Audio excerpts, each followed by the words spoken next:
ভিডিওতে আলোচনা করব কিভাবে ড্রট ফ্রিকোয়েন্সি ম্যাপ বানানো যায়। এর জন্য আমরা yearly precipitation condition index map ব্যবহার করব। 2016 সালের আমি প্রেসিপিটেশন কন্ডিশন ইন্ডেক্স ম্যাপ এখানে আমি অ্যাড করে নিলাম। তো অ্যানুয়াল পিসিআই 2016 অ্যাড করছি। 2017-18 এরকমভাবে আমি 2025 সাল পর্যন্ত বানিয়েছি। এরপর এটাকে রিক্লাসিফাই করতে হবে। রাস্টারে যাব, রাস্টার ক্যালকুলেটারে গেলাম। রিক্লাসিফাই এমনভাবে করব 0 থেকে 20 পর্যন্ত হচ্ছে এক্সট্রিম ডট। তো শুধু এই জোনটাকে রাখবো আমি 1 হিসেবে, আর বাকি জোনগুলোকে দেবো 0 হিসাবে। ফার্স্ট ব্র্যাকেট দিলাম, 2016 এটাই ক্লিক করলাম, লেস দেন অর ইকুয়াল এখানে 20 লিখলাম, ব্র্যাকেট ক্লোজ করলাম, গণিত 1। এটাকে সেভ করছি আমি।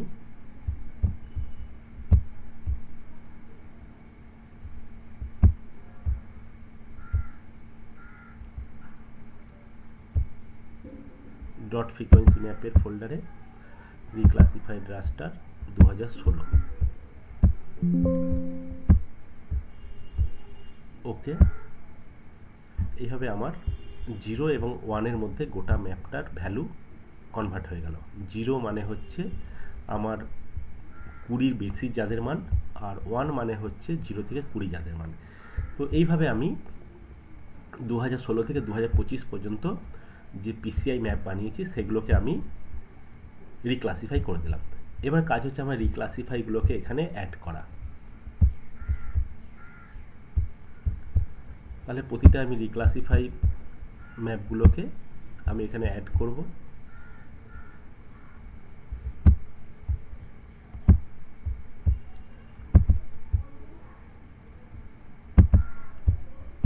ষোলো, 17, 18, 19, 20, 21, 22, 23, 24, 25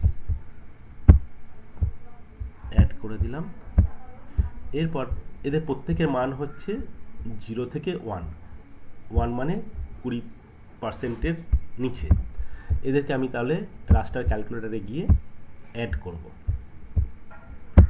2016 plus 2017 plus 2018 plus 2019 plus 2020 plus 2021 plus 2022 plus 2023 plus 2024 plus 2025 save করব। আমি ডেস্কটপে রেখে দিচ্ছি নতুন folder.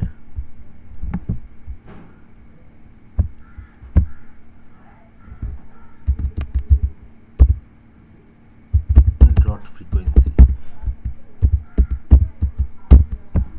Open frequency map, frequency raster, save করে দিলাম। ওকে, তাহলে আমার এখানে 1 থেকে 5 পর্যন্ত পেয়েছি। এরপর আমি এই ম্যাপটাই আমার প্রয়োজন, বাকিগুলো প্রয়োজন নেই। বাকিগুলোকে আমি এখান থেকে রিমুভ করে দিই। এরপর আমি কংসাবতীর যে ভিলেজের সেভ ফাইল সেটা আমি এখানে এনে সেখানে আমি এই ম্যাপের মানগুলোকে অ্যাড করব।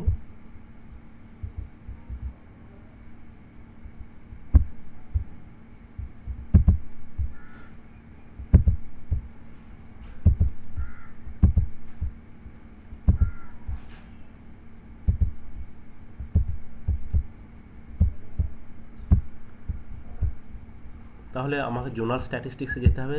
আমি যেহেতু আগে ইউজ করছি, জোনাল স্ট্যাটিস্টিক্স আমার রিসেন্ট ইউজের মধ্যে রয়েছে। ইনপুট লেয়ারে আপার কংসাবতী, রাস্টার লেয়ারে ফ্রিকোয়েন্সি, এখানে আমি ফ্রিকোয়েন্সি লিখব। আউটপুট কলাম প্রিফিক্স মানে যে কলামটা তৈরি হবে অ্যাট্রিবিউট টেবিলে তার আগে ফ্রিকোয়েন্সি কথাটা থাকবে।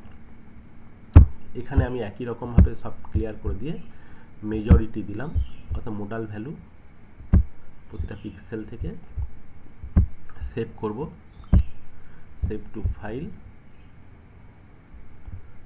এটা আমি ডেস্কটপেই রেখে দিই, ডট ফ্রিকোয়েন্সি, তাহলে ফ্রিকোয়েন্সি এটা জিও প্যাকেজ হিসেবে সেভ হবে, হয়ে গেল। এরপর আমার এইগুলোর আর প্রয়োজন নেই, রিমুভ করে দিতে পারি। এবার এটাকে আমাকে জোনেশন করতে হবে। প্রপার্টিজে গেলাম, সিম্বলজিতে গেলাম, সিঙ্গেল সিম্বল চেঞ্জ করে গ্র্যাজুয়েটেড, ভ্যালু দেব আমি এখানে ফ্রিকোয়েন্সি, অ্যাক্টিভিটি টেবিলে এসেছে, আর কালার র্যাম্প দেব আমি স্পেকট্রাল। এরপর ইকুয়াল ইন্টারভেল, 3টে ক্লাস করব,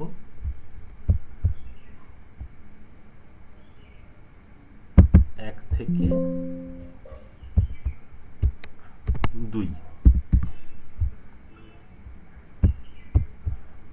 2 থেকে 3,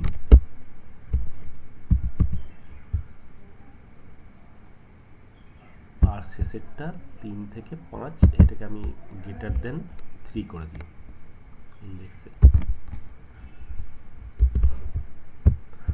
এরপর 1 থেকে 3 এটা অতটা মারাত্মক নয়, এর কালারটা করে দেবো আমি ব্লু। 2 থেকে 3 ইয়েলো থাক, 3 থেকে 5 হচ্ছে আমার রেড।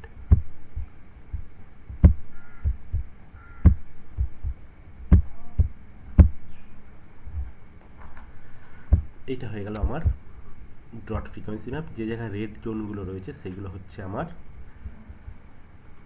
10 বছরের ডেটা আমি নিয়েছি, 2016 থেকে 2025, 10 বছরে এখানে 3 থেকে 5 বার খরা হয়। হলুদ যে জায়গাটা রয়েছে এখানে 2 থেকে 3 বার খরা হয়, আর ব্লু যে জোনটা রয়েছে এখানে আমার 1 থেকে 2 বার খরা হয়। এভাবে আমরা ডট ফ্রিকোয়েন্সি ম্যাপের মাধ্যমে কতবার খরা হয় কোন গ্রামে আমরা দেখাতে পারি।